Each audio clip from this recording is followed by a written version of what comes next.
नमस्कार, स्वागत है आपका। आप देख रहे हैं इंडिया डेली। मैं हूं आपके साथ विवेक शांडिल्य। सरकार परिसीमन को लेकर इस बार बहुत गंभीर है और इस बीच महिला आरक्षण बिल पर भी सदन में चर्चा की तैयारी। लेकिन सबसे बड़ी बात यह है कि महिला आरक्षण बिल और परिसीमन का कनेक्शन क्या है और परिसीमन के जरिए सरकार क्या करना चाहती है। लोकसभा की सीटें बढ़ाकर क्या 900 कर दी जाएंगी, 800 कर दी जाएंगी? लोकसभा की सीटों की संख्या क्या होगी? क्या इसका असर राज्यसभा की सीटों पर भी पड़ेगा?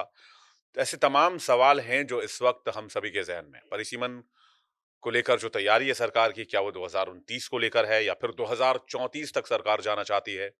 और अगर 2029 को लेकर है तो 2029 को लेकर सरकार के दिमाग में क्या गेम चल रहा है? ऐसे तमाम सवाल हैं, कई सवाल हैं जो आपके भी जहन में, हमारे भी जहन में है। और इसी चीज को समझने के लिए आज हमने एक बेहद खास मेहमान को बुलाया है। आज हमारे साथ स्टूडियो में हमें ज्वाइन कर रहे हैं रुद्र प्रताप सिंह जी, जो कि राजनीतिक विश्लेषक भी हैं और परिसीमन के मुद्दे पर बहुत लंबे समय से वो शोध करते आ रहे हैं, स्टडी करते आ रहे हैं और अपने विचार तमाम नेशनल टीवी चैनल्स पर भी रखते हैं। रुद्र प्रताप जी, बहुत स्वागत है आपका। परिसीमन का मामला एक आप अगर देखें तो आज के लिहाज से मैक्सिमम लोगों के लिए एक अबूझ पहेली की तरह है। और इसे समझने के लिए सबसे पहले कहानी ये समझनी होगी कि परिसीमन का मुद्दा क्या है, शुरुआत कहाँ से होती है और इसकी जरूरत क्यों पड़ रही है। क्या वाकई इसको हिंदुस्तान की जरूरत के परिप्रेक्ष्य में देखा जा सकता है? क्या आम लोगों की जरूरत के अंदर से फिट माना जा सकता है? या सरकार कोशिश कर रही है कि किसी तरह से परिसीमन लाया जाए जिससे कि देश की राजनीतिक परिदृश्य जो है उसमें बदलाव लाया जा सके, उसको फेवरेबल कंडीशन में बनाया जा सके? क्या ये भी मुमकिन है? तो कहानी की शुरुआत सबसे पहले आपसे समझना चाहेंगे। एबीसीडी से शुरुआत करते हैं, परिसीमन की एबीसीडी समझने की कोशिश करते हैं और ये भी समझेंगे आपसे कि क्या लोकसभा की सीटें जो 800-900 हो जाएंगी। मेरा पहला सवाल आपसे है कि परिसीमन का मुद्दा, परिसीमन की कहानी कहाँ देखिए से शुरू होती है? विवेक जी, सबसे बड़ी बात तो ये है कि परिसीमन जैसे शब्द पे हम लोग चर्चा कर रहे हैं, ये लोकतंत्र के लिए सबसे सुखद बात है। क्योंकि परिसीमन एक ऐसा अच्छा। शब्द है कि जो राजनीति में सबसे अछूता शब्द है। अभी अब हम लोग जब इस हम्म। चर्चा में आगे बढ़ेंगे तो आपको लगेगा कि परिसीमन जैसी व्यवस्था पे कोई बात क्यों नहीं करता या कोई जानता क्यों नहीं हम्म। कि परिसीमन क्या है। अब हम लोग परिसीमन को समझते हैं कि परिसीमन क्या है। परिसीमन को आप इस हम्म। तरह से समझिए कि लोकतंत्र को जन्म ही परिसीमन के द्वारा दिया जा सकता है। अगर आप हम अपने देश का हम्म। इतिहास देखेंगे तो हम 1947 में आज़ाद होते हैं। तो हम अपना संविधान 1950 में अपनाते हैं, लेकिन हमारे देश में लोकतंत्र कब लागू होता है? जब 1952 में परिसीमन लागू होता है और चुनाव होता है, जब अपने देश में प्रधानमंत्री चुन के आते हैं, तब लोकतंत्र लागू होता है। तो बहाली परिसीमन होती वो है। व्यवस्था है जिससे लोकतंत्र का जन्म होता है। क्योंकि इस परिसीमन का काम क्या है? परिसीमन वो तय करता है कि हमारे जनप्रतिनिधियों की संख्या क्या होगी।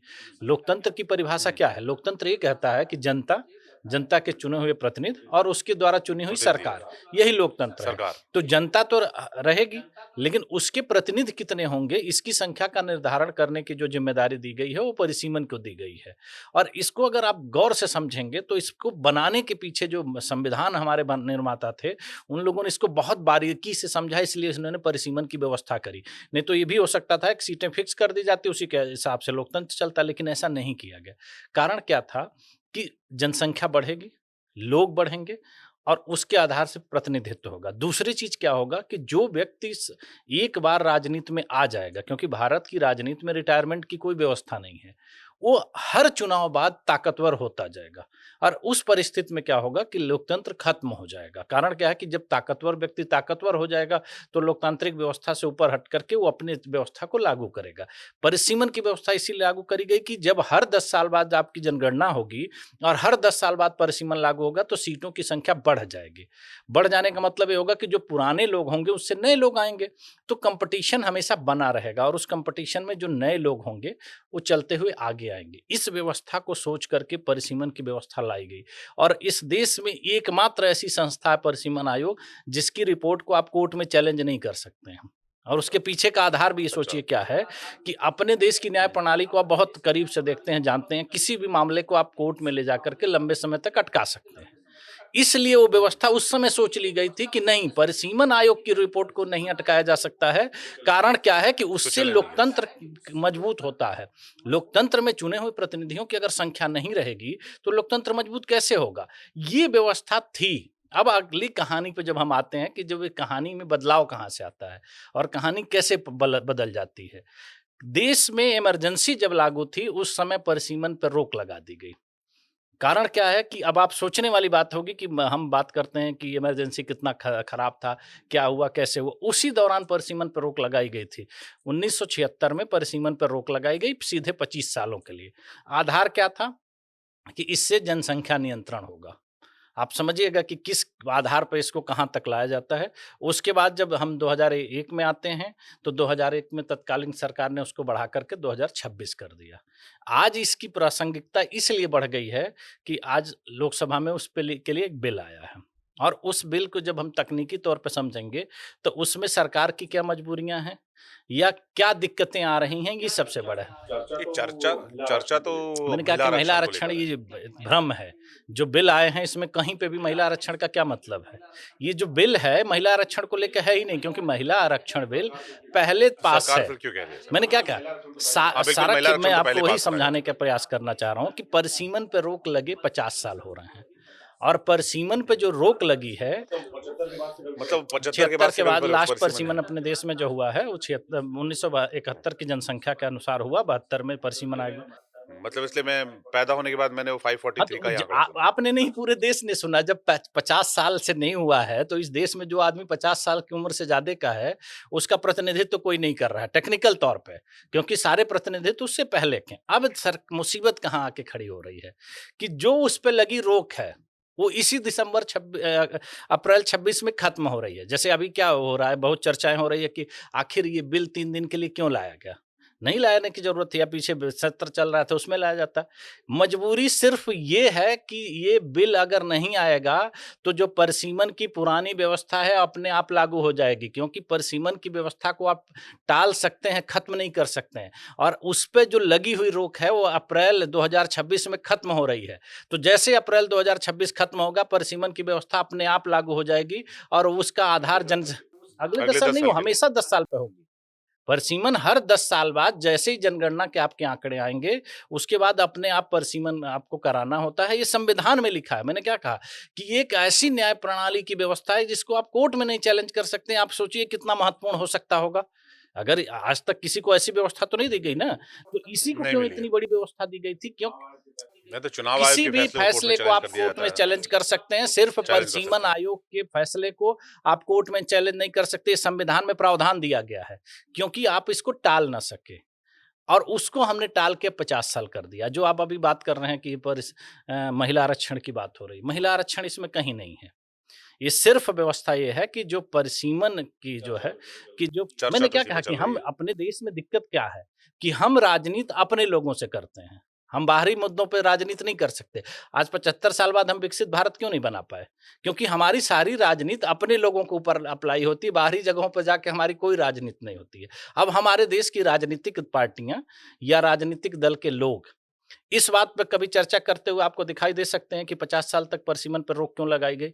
मैं चैलेंज करता हूं किसी भी इस देश के राजनीतिक व्यक्ति को कि अगर इस बात को इस देश को समझा दे कि 50 साल से परिसीमन पर रोक क्यों लगाई गई? आप बताइए क्यों लगाई गई?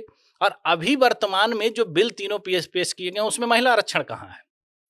उसमें तो ये है कि ये जो परिसीमन की व्यवस्था है, सरकार जो अभी परिसीमन की व्यवस्था है कि जो 26 की रोक है वो खत्म होगी, उसके बाद जनगणना के आंकड़े आएँगे, उसके बाद परिसीमन की व्यवस्था लागू होगी, ये व्यवस्था है। सरकार उसमें केवल ये परिवर्तन करना चाह रही है कि वो आंकड़े जो आएँगे उसकी बातें अभी नहीं हो रही कि अभी वर्तमान में परिसीमन तत्काल करा लिया जाए, जिसका आधार अगर जनगणना नहीं है। पहले ये भी एक देश को भ्रम फैलाया जा रहा है कि 2011 की जनगणना को आधार बनाया जा रहा है।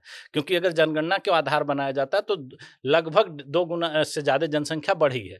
क्योंकि 1971 में जनसंख्या थी वो 54 करोड़ थी, और 2011 के अनुसार अगर आप देखेंगे तो 121 करोड़ की जनसंख्या है, तो 2 गुने से ज़्यादा होती है।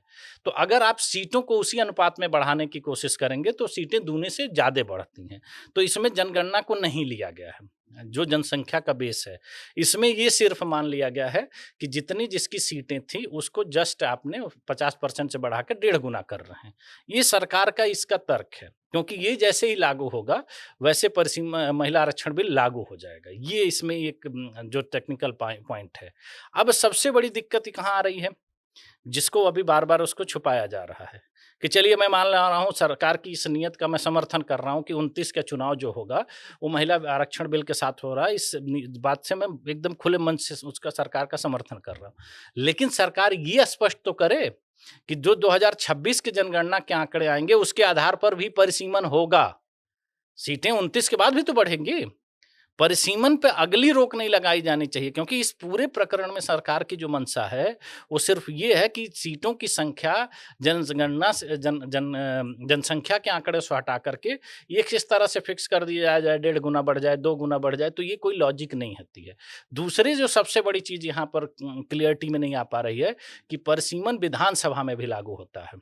अगर जैसे अभी हम आंकड़े दे रहे हैं कि लोकसभा में जो अभी कन्फर्म हुआ है, जिसमें भी अभी डाउट है कि 850 होंगे या 815 होंगे या 816 होंगे, सारे सरकार के ही आंकड़े हैं और उसमें अभी आधिकारिक पुष्टि नहीं हो पाई है। मतलब लोकसभा की सीटें 8 साढ़े नहीं, 800 अगर हो जाएंगी। एक्चुअल परिसीमन हो जाए तो 1450 हो जाएंगे। 1450 हो जाएंगे, क्योंकि जब लास्ट टाइम परिसीमन लागू हुआ था, तो देश की जनसंख्या 54 करोड़ 80 लाख थी। उसके आधार पे 543 सीटें थी, तो पर 10 सीटें लाख थी। पे एक सांसद की सीटें निर्धारित थी। आज 145 करोड़ की जनसंख्या है, तो आप 10 लाख से डिवाइड कर लीजिए, तो उस हिसाब से 1450 होता है। 1450 इसमें कोई नया आंकड़ेबार कुछ करने की जरूरत नहीं, एकदम रॉकेट सिंपल सी साइंस है ही बात नहीं है। कोई। लेकिन उसको सिंपल सी बात। सरकार, उसकी बहुत और चीजें हैं कि दक्षिण की जनसंख्या बढ़ी, उत्तर की कम हुई है, उत्तर की बढ़ी है, वो एक चर्चा का अलग विषय है। लेकिन इसमें जो सबसे महत्वपूर्ण चीज आ रही है कि विधानसभाओं में भी परिसीमन होता है। जितनी विधानसभाएं हो, तो जो विधानसभा परिसीमन में होगा होगा, तो परिसीमन। उसके आंकड़े क्या हैं?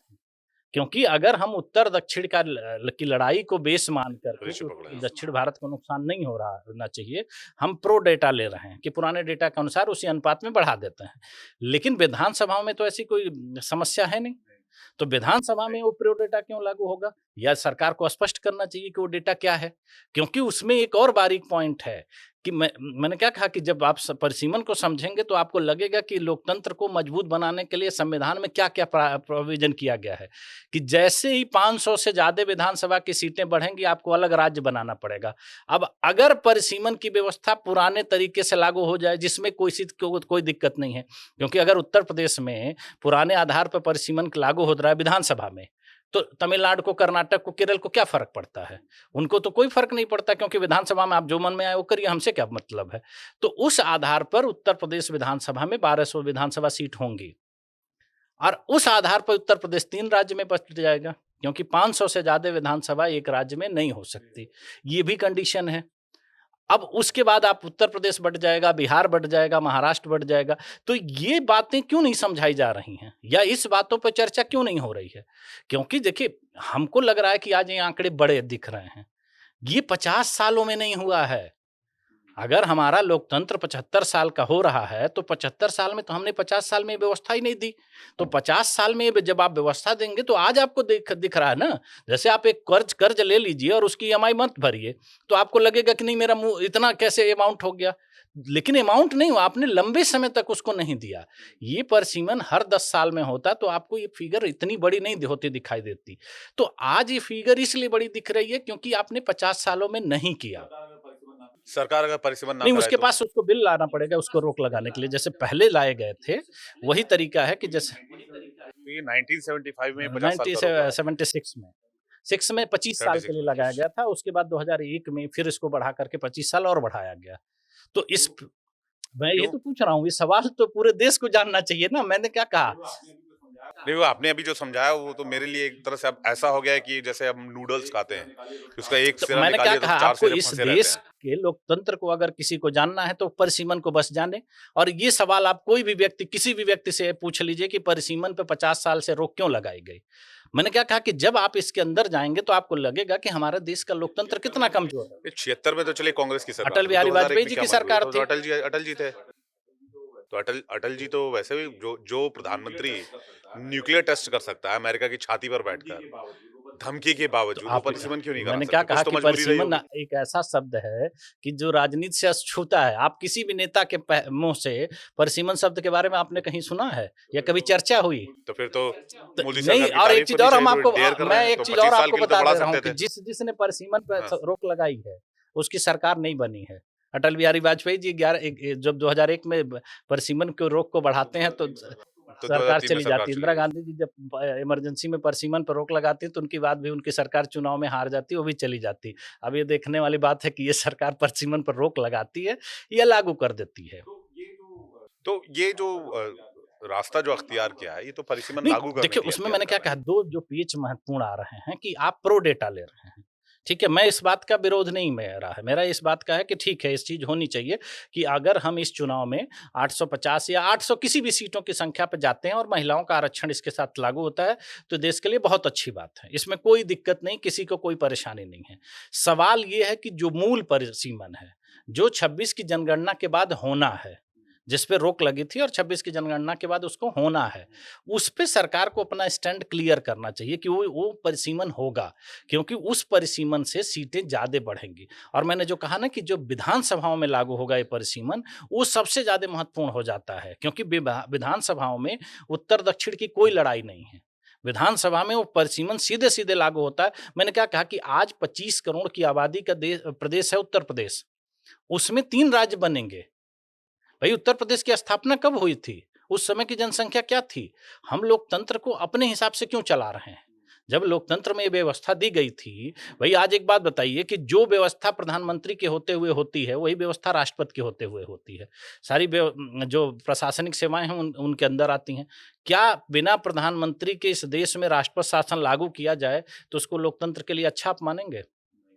तो नहीं मानेंगे तो वो भी तो इसी व्यवस्था का हिस्सा है ना, लेकिन हम नहीं मानते हैं ना। मतलब आप कह रहे हैं परिसीमन भी उसी व्यवस्था का हिस्सा है, लेकिन हम परिसीमन को एक्सेप्ट तो करने से इसीलिए कहीं न मैं कहीं कह रहा हूँ ना कि कतराते हैं। जब मेरे चुने हुए प्रतिनिधि नहीं हैं, भाई सवाल सबसे महत्वपूर्ण होता है कि अगर परिसीमन क्या है कि हमारे प्रतिनिधियों का जो भार है वो इतना नहीं बढ़ाना चाहिए। अभी जैसे हम लोग नोएडा में बैठे हैं, नोएडा में 50 लाख के आसपास की जनसंख्या पे सांसद हैं, ठीक है? तो बिल्कुल। भाई आप नोएडा की बात कर रहे हैं, मैं जहाँ से आता हूँ, जिस क्षेत्र झारखंड से आता हूँ, गोड्डा में निशिकांत दुबे हैं। गोड्डा का जो लोकसभा क्षेत्र है, वो मधुपुर, देवघर सारा कनेक्ट करता है। जबकि देवघर अपने आप में इतनी कैपेसिटी रखता है कि खुद में वो एक लोकसभा सीट है, आज की तारीख में। लेकिन फिर भी वहाँ का प्रतिनिधित्व जाता है गोड्डा को। गोड्डा ही जो है वो लोकसभा सीट काउंट होता है और वोटिंग हमारी जो पूरे इस रीजन में होती है, वो। तो ये चौंकाने वाली बात है, जो बात आप कह रहे हैं। जैसे नोएडा का भी आपने बहुत बढ़िया एग्ज़ाम्पल दिया कि 50 लाख की आबादी में सिर्फ़ 1 सांसद है, जबकि यहाँ मैं 5 वही सांसद हैं, कहना चाहे चाह रहा हूँ कायदे ना, से। मैं नोएडा की नहीं बात कर रहा हूँ, पूरे आप एनसीआर की अगर उठा लेंगे, और जितनी पूरे शहरी देश के ही आबादी आप है, देख जैसे लीजिए। ग्रामीण आबादी में वो हाँ, संख्या थोड़ा कम हो सकती है। क्योंकि देखिए हाँ। पूरे देश के एवरेज अगर आप निकाल रहे हैं तो 25-26 लाख आ रहा है। लेकिन शहरी आबादी का परसेंटेज इसलिए बढ़ जा रहा है कि वहाँ और लोग रहते हैं। तो मेरा सवाल ये है बिल्कुल। कि जिस व्यवस्था को संविधान में बनाया गया था, इतना महत्वपूर्ण तरीके से बनाया गया था, उसको रोकने की ज़रूरत क्यों पड़ रही है? और हम उसको चर्चा में ना ला करके हम चर्चा कर रहे हैं कि महिलाओं के सम्मान की बात कर रहे हैं। जब उसमें महिला के सम्मान की कोई बात ही नहीं आप ये तो सरकार की मंशा होगी कि विपक्ष शायद इस मुद्दे पर नहीं खामोश हो मैं जाए और वो परिसीमन के मुद्दे पर का विरोध ना कर पाए। अभी के टाइम पे परिसीमन को लेकर क्या चल रहा है? सरकार इसे 2029 के पहले ला रही नहीं है या नहीं देखिए ला रही है? अभी और ला अभी रही जो है तो बिल आ कंडीशन क्या रहा है? है वो यही बिल है कि जो सीटों का परिसीमन है, जो सरकार जिस तरीके से चाह रही है कि उसको प्रो डेटा के अनुसार 50% बढ़ा दी जाए। मेरा सवाल फिर वहीं पे है कि ये लोकसभा के लिए है। ठीक है कि लोकसभा में ये चीज़ ऐसे कर दी जाए, उसके बाद महिला आरक्षण भी लागू हो जाएगा। इसका मैं तहे दिल से स्वागत करता हूँ। कारण क्या है कि महिलाओं को उनको प्रतिनिधित्व मिले, ये मेरी दिली इच्छा है। मेरा सवाल उसके एक अगले कदम पे है जिसको सरकार को स्पष्ट करना चाहिए कि ये लोकसभा में इसलिए मायने रखता है क्योंकि यहाँ पर दक्षिण-उत्तर का परसेंटेज है और उसको नकारा नहीं जा सकता। तो हम दक्षिण को दरकिनार नहीं कर सकते, उनको उचित प्रतिनिधित्व मिलना चाहिए, उसकी वकालत सबको करनी चाहिए। लेकिन जब ये हम विधानसभाओं में आ जाते हैं, तो विधानसभाओं में ऐसी हमारे पास कोई मजबूरी नहीं है। वहाँ पर हम उसी अनुपात में तो इसमें क्योंकि ये केंद्र बिल सरकार क्या केंद्र करेगी? सरकार का मैटर है ना। नहीं तो फिर परिसीमन परिसीमन आयोग की का जो क्या? मैंने क्या कहा कि इस पे रोक लगाना या उसको ओपन करना, ये तो सरकार ही करेगी ना। अगर सरकार इसको ओपन कर देती तब तक तो परिसीमन आयोग अपना काम करता ही करता। तो राज्यों में जो सीमा थी क्योंकि अगर हम प्रो डेटा पे जाते हैं, 1972 के बाद जो परिसीमन हुआ था, उसमें एक विधानसभा पूरे देश का अगर एवरेज निकालेंगे तो 1,37,000 की जनसंख्या पे थी। तो उस डेटा को आप उठा लीजिए। अगर हम जैसे वहाँ पर भी कई प्रदेशों में अलग-अलग थे। उत्तर प्रदेश में 2 लाख की संख्या पे एक विधानसभा थी, तो आपको उत्तर प्रदेश में 2 लाख पे विधानसभा देनी चाहिए। कारण क्या है कि इसमें उत्तर-दक्षिण की लड़ाई है नहीं जो हम अभी बार-बार बात करते हैं। तो उस आधार पर आपको डिसाइड करना पड़ेगा और बताना पड़ेगा देश को कि हम ये करना चाहते हैं, जिसको छुपाया जा रहा है महिला आरक्षण की आड़ में। क्योंकि ये सब भी तो मुद्दे हैं। अगर इसके और भी पहलू हैं तो आप एक पहलू दिखा करके काम नहीं चला सकते ना। इस पे आपको स्पष्ट करना पड़ेगा कि विधानसभाओं में किस तरीके से लागू हो रहा है, क्योंकि वो दोनों जगह लागू होगा। ऐसा नहीं है कि आप लोकसभा में लागू कर देंगे, विधानसभा में नहीं लागू होगा। वो दोनों जगह लागू है। मतलब ये बिल्कुल कंडीशन है लागू क्या है होगा। कि विधानसभा और दोनों लोकसभा जगह एक साथ लागू लागू होगा। करना पड़ेगा? तो फिर राज्यों में राज्यों में परिसीमन परिसीमन साथ-साथ कराना साथ-साथ पड़ेगा। होगा और जो मैंने क्या कहा कि लोग प्रदेश बटेंगे, क्योंकि 500 सीटों से जिस प्रदेश में ज़्यादा होंगे, उनको आपको प्रदेश को बाँटना पड़ेगा। मैंने क्या कहा कि हमेशा यही आधार था कि जनप्रतिनिधियों की कनेक्टिविटी लोगों के साथ जुड़ी हो। अब आप उत्तर प्रदेश को आप देखें कि यहाँ से लेकर के आप बिहार तक चले जाते हैं, लगभग 850-900 किलोमीटर की तो लंबाई है प्रदेश की। पश्चिम उत्तर प्रदेश को कितने दिक्कतें होती हैं जब वो हाई कोर्ट जाने के लिए इलाहाबाद जाते हैं। कितने समय से वो इस बात की माँग कर रहे हैं कि हाई कोर्ट हमारे पश्चिम में दिया जाए। जब प्रदेश बँट सकता है परिसीमन के द्वारा, इसके लिए किसी को रॉकेट साइंस लगाने की ज़रूरत नहीं है, संविधान की व्यवस्था है। बिहार में बहुत सारे जैसे मैंने क्या कहा बिहार का बँटवारा हो जाएगा जनसंख्या के अनुसार, महाराष्ट्र का बँटवारा हो जाएगा, तो दिक्कत क्या आ रही है? अभी हमने तेलंगाना एक नया राज्य बना है ना, वो तो मान लीजिए कि आज के डेट में मैं तेलंगाना बनाओ, उससे पहले आपका वो तो झारखंड पीछे बना, चले उत्तराखंड जाएँगे, बना, लेकिन अभी छत्तीसगढ़ बना, तुरंत की 25 बात साल है, पहले अभी बहुत लेटेस्ट में तेलंगाना बना है। सवाल मेरा तेलंगाना ये है बना। कि कम से कम आज मुझे इस बात की खुशी होती है और आपको भी इस बात को समझ के खुशी होगी कि दक्षिण भारत अपने अधिकारों को लेकर के सचेत है। आप उत्तर भारत के किसी राज्य के किसी भी नेता के द्वारा ये शब्द सुने हैं कि परिसीमन लागू हो जिससे हमारी सीटें बढ़ें? पूरा तमिलनाडु आज विरोध पे उतर गया है ना। कि सीटों में हमारे साथ अन्याय नहीं होना चाहिए। 50 साल से उत्तर भारत के साथ अन्याय हो रहा है, उत्तर भारत का कोई नेता क्यों नहीं बोल रहा है? और राजनीतिक रूप से सबसे सक्षम तो उत्तर भारतीय नेता हैं। भई नुकसान किसको हो रहा है 50 सालों से? परिसीमन नहीं लागू हुआ तो सबसे ज़्यादा नुकसान किसको हो रहा है? उत्तर भारत को। हम कह रहे हैं कि अगर 400 सीटों पे उत्तर प्रदेश है और 1200 उसकी विधानसभा हो सकती है, तो क्या दिक्कत है? तो अभी देखिए, कहानी क्या चल कहानी रही है? सिर्फ ये है कि पिक्चर महिला आरक्षण दिखाया जा रहा है, कि महिला हाँ, आरक्षण के नाम पर सारा खेल हो रहा है और इसमें पिक्चर यही है कि महिला आरक्षण ये बिल पास नहीं होगा और ये बिल ऐसे के ऐसा धरा रह जाएगा और परिसीमन की रोक को और बढ़ा दिया जाएगा। बस यही सारी पिक्चर है। ये जो गेम है। यही पिक्चर है, पक्की आप बात देख है। लीजिएगा जो पिछले 2 बार बढ़ाने का यही आधार था। लेकिन यहाँ इस बार इसी सवाल को थोड़ा-सा आप उलट जाइए, क्योंकि जब 76 में बात हुई थी तो आम नागरिक की राजनीति में पहुँच वैसे नहीं थी। या 2001 में जब आप चले जाते हैं तो आम नागरिक राजनीति से इतना अवेयर नहीं था। लेकिन जब आप 2026 में यहाँ बैठकर हम लोग बात कर रहे हैं, तो आम जनता आज के डेट में अवेयर है। टेक्नोलॉजी इतनी ज़्यादा हो चुकी हैं, सोशल मीडिया के हर हाथ में सोशल मीडिया इन्फॉर्मेशन का है। दौर है। जो बातें मैं कह रहा हूँ, उसको आप ऑन टाइम में अपने मोबाइल से कन्फर्म कर सकते हैं कि मैं सच बोल रहा हूँ या झूठ बोल रहा हूँ। पहले लोग बोल करके निकल जाते थे। अब जनता अवेयर हो चुकी है, तो ये टालना अब सरकार के लिए बहुत मुश्किल है। नहीं, ये जैसे डिजिटल मीडिया पर जाएगा तो उसपे भी आप कमेंट्स में जाकर देखेंगे कि लोग उसको क्रॉस मैंने चेक क्या कहा करके कि यही बाकायदा चीज़ है कमेंट्स और जो डालते हैं। नई जनरेशन मतलब टू वे जी, कम्युनिकेशन बन गया। पहले आप पहले कुछ वन भी वे बोल के कम्युनिकेशन निकल माना जाते थे, जाता उसकी था। पुष्टि नहीं हो सकती थी। हुँ, अब क्या है कि जो मैं बोल रहा हूँ, वो रिकॉर्डेड तो है। हुँ, दूसरे आप हुँ, उस तथ्य को ढूँढने के लिए कहीं की लाइब्रेरी और वहाँ किताबों में नहीं ज़रूरत है। जाने की आप बस आवश्यकता एक नहीं। लाइन टाइप करेंगे, आपके मोबाइल पास आ फ़ोन में जाएगा। एक तो अब क्या रिजल्ट आ सरकार की जाएगा। मुसीबत क्या है कि अब इसे टाला नहीं जा सकता है, क्योंकि अब जनता इस चीज़ को लेकर ये तभी तो आपने सरकार कहा की इसे मंशा है। हो सकता है। मैंने क्या कहा, आप अपने लिए अपना काम करने के लिए तो पूरी ईमानदारी से आप काम कर रहे हैं। मैंने क्या कहा कि ये ईमानदारी अगर नहीं होती तो 2000 सरकार इसी बिल में स्पष्ट कर दे कि हम इस पे अभी लागू कर रहे हैं और जो मेन परिसीमन है वो 2026 की जनगणना आने के बाद एज इट इज लागू किया जाएगा। देख लीजिएगा, कोई इसका विरोध नहीं करेगा। विरोध तो इसी बात का है ना कि मेन परिसीमन को आप रोकने की कोशिश कर रहे हैं और प्रो डेटा ले आ रहे हैं। 50% सीटें बढ़ाई जाए, इसका अधिकार किसने दिया है आपको? 50% सीटें बढ़ाई जाएँ इस हिसाब से लोकसभा में अभी कितनी तो सीटें हो आंकड़े मैंने जाएँगी? क्या कहा कि बताया गया। नहीं, नहीं, हाँ, 545 है। उसके 3 सीटें रिज़र्व है, 542 पे उस इलेक्शंस हिसाब से होते हैं। 3 उस सीटें हिसाब से राष्ट्रपति चयनित करते 815, हैं। 816 बताई गई। मैंने क्या कहा, उसमें भी कन्फ्यूजन है। प्रो डेटा मतलब 50% हाँ, के मतलब हिसाब से उसमें 3 से आप साढ़े 300 सीटें जनसंख्या को बढ़ेंगी। पूरी तरह से हटा दे रहे हैं, 300 सीटें। क्योंकि 50% बढ़ाने का मतलब जनसंख्या का कुछ लेना-देना ही नहीं है। जो आंकड़े उसके आधार पे आप 50% बढ़ा दे रहे हैं। ये सबसे बड़ा विरोध का विषय है कि वो आंकड़े आप प्रॉपर तरीके से, और उससे भी बड़ा मैंने क्या कहा कि इसको आप हटा भी दीजिए, तो आप अगले उस पे क्लियर कर दीजिए कि हम 26 की जनगणना के बाद जो एक्चुअल परिसीमन होना है, उसको हम लागू कर रहे हैं, तब तक के लिए महिलाओं के अधिकार देने के लिए हम ये व्यवस्था कर रहे हैं। पूरा तो क्या ये जो बिल जब अभी तो चर्चा हो, इस पे सदन में चर्चा है, इस पर वोटिंग तो कितना सपोर्ट चाहिए? विपक्ष क्यों कह रहा है, विरोध कर रहा है, संविधान के खिलाफ है और ये लोकतंत्र के खिलाफ है, इससे लोकतंत्र जो है वो खतरे में है, ये इस तरह की बातें कही जा रही हैं। क्या विपक्ष को नुकसान है या विपक्ष देखिए, को फायदा है इससे? 2-3 पॉइंट है। एक तो पहले इसको पास कराने के लिए संविधान में संशोधन होना है, तो इसके लिए आपको 2/3 मेजॉरिटी दोनों जगह पे चाहिए। लोकसभा में भी चाहिए, 2 टू थर्ड तिहाई। मतलब मतलब कितना अगर आप कितना ले लोकसभा लें? की बात करते हैं, तो लोकसभा में हमारे ख्याल से अभी 542 में आंकड़े से होते हैं 362-63 के आसपास जाएँगे, और वही चीज़ आप चले जाएँगे वहाँ पे, तो वो भी लगभग हमारे ख्याल से 180-85 के आसपास जाते 180 के हैं आसपास। 2/3 में, जो दोनों सरकार के पास नहीं है। सरकार कंफर्टेबल है? फिलहाल तो नहीं है। नहीं है। विपक्ष विपक्ष साथ साथ क्यों नहीं आएगा। आएगा? सवाल तो ये उठता है, विपक्ष साथ आने का आधार क्या है? भाई नहीं, उनके लिए भी तो सीटें मैंने बढ़ेंगी, क्या उनके कहा कि कैंडिडेट्स बढ़ वो जाएंगे, उनकी अगर पार्टी का सरकार आकार ये बढ़ेगा। स्पष्टीकरण के साथ इस बिल में आए, तो इसका विरोध कोई नहीं कर पाएगा। क्योंकि देखिए, आपको सबसे पहले कोई पार्टी हो, पक्ष हो, विपक्ष हो, आप जनता को जवाब देना चाहते हैं।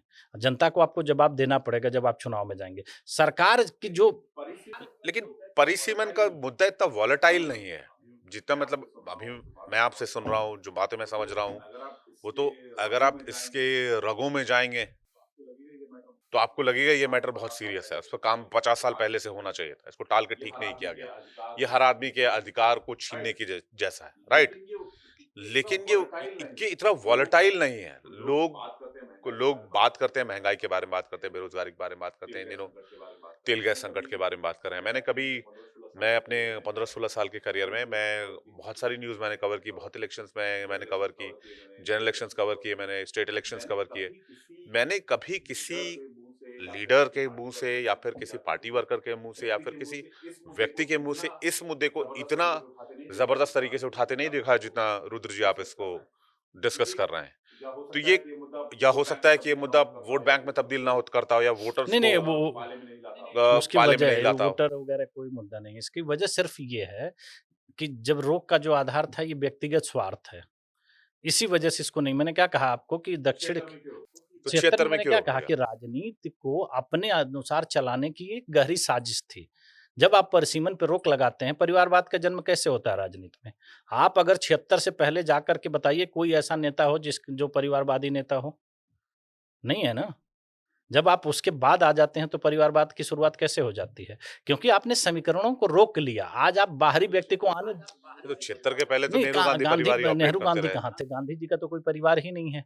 नेहरू जी कहिए, नेहरू गांधी 2 स सरनेम तो गांधी सरनेम चलता। अलग है, तब नेहरू जी ही थे, गांधी जी नहीं थे तब। या इंदिरा गांधी नहीं थी तब, तो ठीक फिर है? तो वो डायनेस्टी में फिर वो नेहरू जी का नाम थोड़ी मैंने क्या चलता कहा? फिर। लेकिन जैसे ही आप एक बार बताइए कि जवाहरलाल नेहरू जी की मृत्यु के बाद देश का प्रधानमंत्री कौन बना?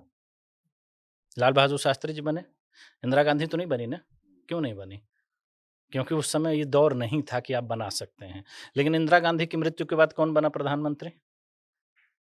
राजीव गांधी जी बने, जिनका राजनीति से कोई दूर-दूर तक का लेना-देना नहीं था। आज वर्तमान में पूरे देश की किसी भी राजनीतिक दल की, क्षेत्रीय राजनीति की बात कर लीजिए या राष्ट्रीय राजनीति की बात कर लीजिए, परिवारवाद के सिवा कोई शीर्ष नेतृत्व पे कोई व्यक्ति हो तो आप मुझे बता दीजिए। नहीं है ना?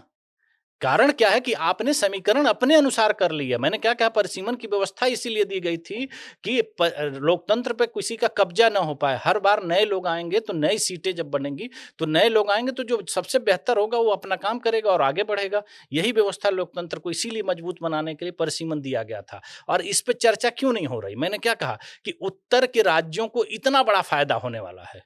भई राज्यों की माँग को लेकर के लोग बहुत लड़ाइयाँ लड़ते हैं। उत्तर प्रदेश में बिना कुछ किए परिसीमन से 3 राज्य बनने वाले हैं। बिहार मुखर है ना राजनीति को लेके, बिहार में परिसीमन होते ही 2 राज्य बन जाएँगे। किसी भी व्यक्ति के मुँह से आप ये शब्द क्यों नहीं सुन पा रहे हैं? व्यक्तिगत फ़ायदा किसको होगा? किसी की भी तो राजनीतिक महत्वाकांक्षा होगी।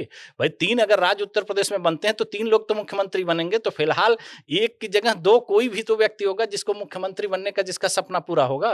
वो व्यक्ति क्यों नहीं बोल रहा है?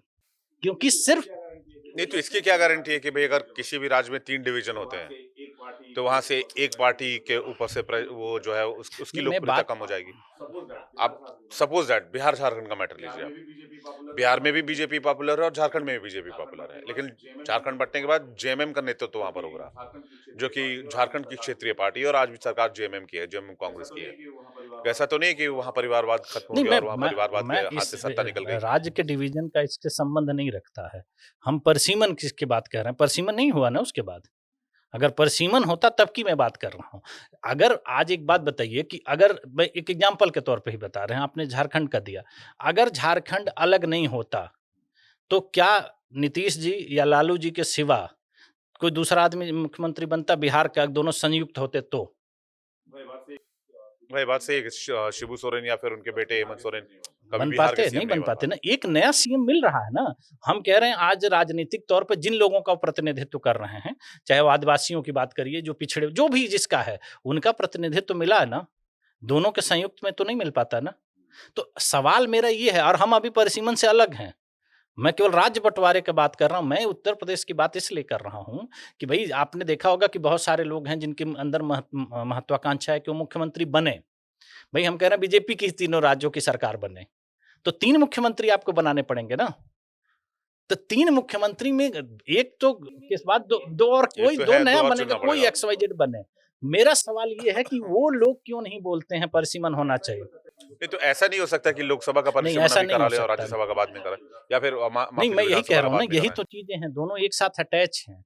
आपको परिसीमन एक ही साथ कराना पड़ेगा। ये मैंने क्या कहा कि संविधान में मज़ाक थोड़ी चल रहा है। इसीलिए तो संविधान संशोधन के लिए 2/3 मेजॉरिटी क्यों दी गई है?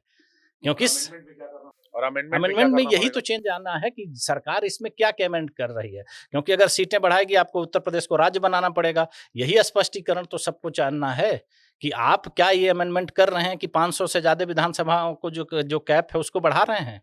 तो आप स्पष्ट करिए, या आप परिसीमन का प्रदेशों में क्या आधार ले रहे हैं?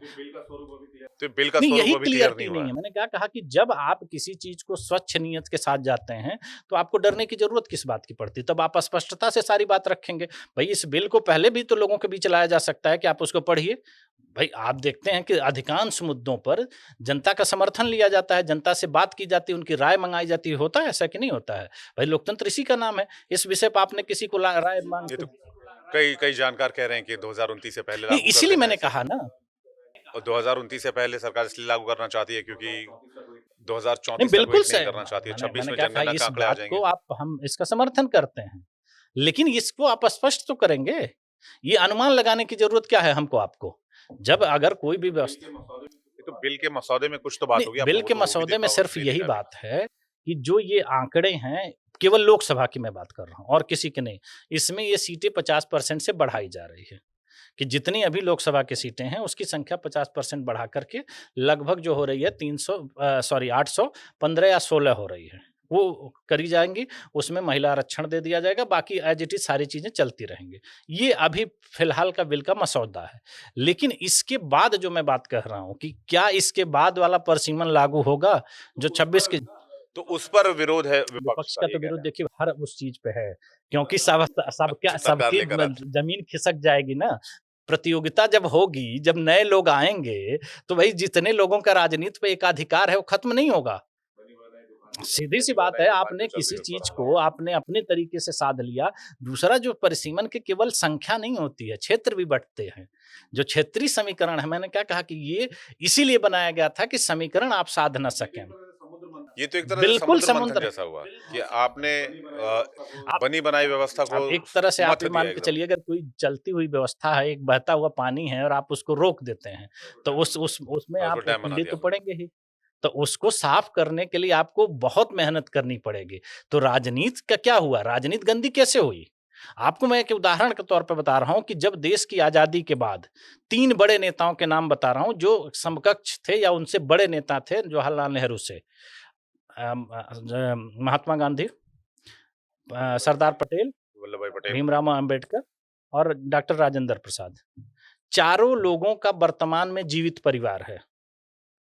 उनके बारे में आप बताइए वो क्या कर रहे हैं?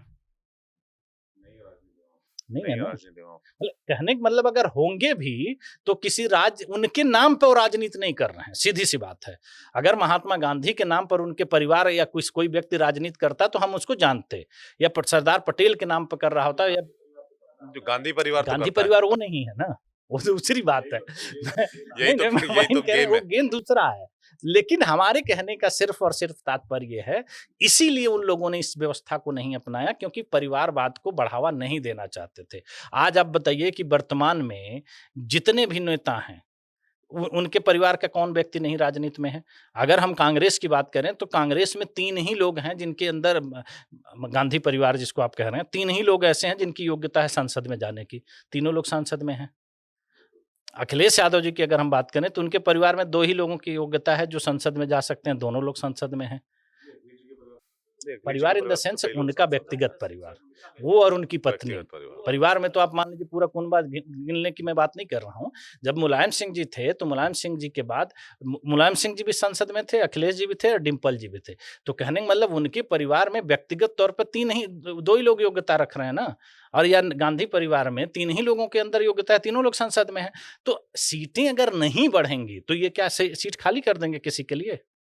तो आम आदमी का प्रतिनिधित्व कैसे बढ़ेगा? और दूसरी चीज़ एक और होती है जो तकनीकी और एक बात है कि आप जितने भी आपकी सीटों की संख्या होती है लोकसभा में, उसका 15% ही आप मंत्रिमंडल बना सकते हैं। तो अगर संख्या आप नहीं बढ़ा रहे हैं तो मंत्रिमंडल भी नहीं बढ़ा पाएंगे। भाई देश की जरूरतों के लिए अलग अलग मंत्रालय, अलग अलग चीज़ों की जरूरत पड़ेगी कि नहीं पड़ेगी?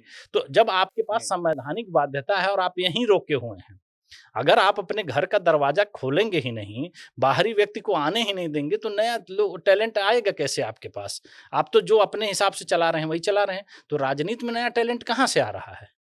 जब उसको अवसर ही नहीं मिलेगा। और मैंने बार बार क्या कहा कि सबसे बड़ी बात जिनको राजनीति में फायदा होने वाला है, अगर ये सीटें बढ़ेंगी किसको फायदा होगा? सरकार की मंशा सिर्फ यही है कि इस महिला आरक्षण की आड़ में ये बिल पास नहीं होगा और डिलिमिटेशन ठंडे बस्ते में फिर से चला जाएगा और इसका ठिकरा सरकार। तो फिर विशेष सत्र बुलाने की क्या जरूरत है? आपको क्या है, सरकार के पास आंकड़े हैं, ये किसको नहीं पता है? जब आंकड़े आपके पास नहीं है 2/3 का, तो आप कैसे इसको ला सकते हैं? और जो दूसरी बात है जो विपक्ष कह रहा है, इसको आप सार्वजनिक करिए ना। अगर परिसीमन की व्यवस्था 50 साल से नहीं है तो इसका आत्ममंथन करने के लिए पूरे देश को इसमें आह्वान करिए, सबको जोड़िए, सब लोग अपनी राय दें।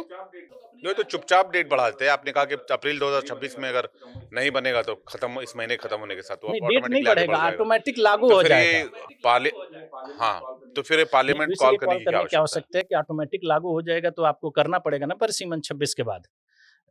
उसको रोकने के लिए आपको बिल लाना पड़ेगा। सवाल ये है।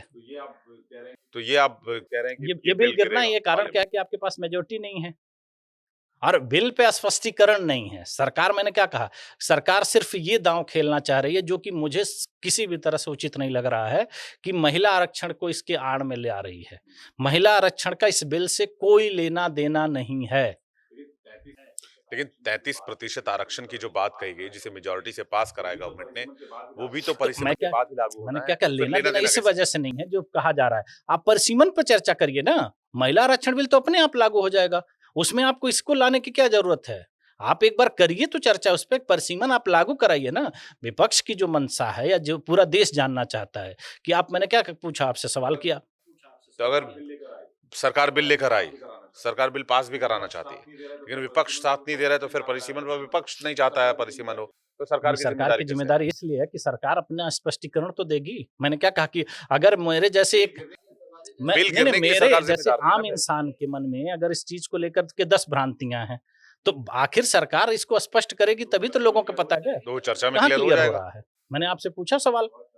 अभी तो बहुत मैराथन चर्चा होनी होने वाली चाहिए। है। मैंने क्या कहा कि विधानसभा में कितनी सीटें होंगी, राज्यों को लेकर के क्या आपकी रणनीति है, दूसरी चीज क्या है कि आप उसमें से जनसंख्या को हटा करके प्रो डेटा कैसे ले रहे हैं। और अगर प्रो डेटा ही आप ले रहे हैं तो उसकी संख्या डबल कर दीजिए, क्योंकि जनसंख्या अगर हम 11 की बात कर रहे हैं तो 1971 के बाद से तो जनसंख्या डबल से ज्यादा हो गई है। तो आपका परिसीमन से के मुद्दे देखिए, से मेरा जोड़िए क्या हमेशा से ये कहेंगे? आप मानना इतने है खुले कि में। देश 543 लोगों से नहीं बनता है। देश 145 करोड़ लोगों से बनता है।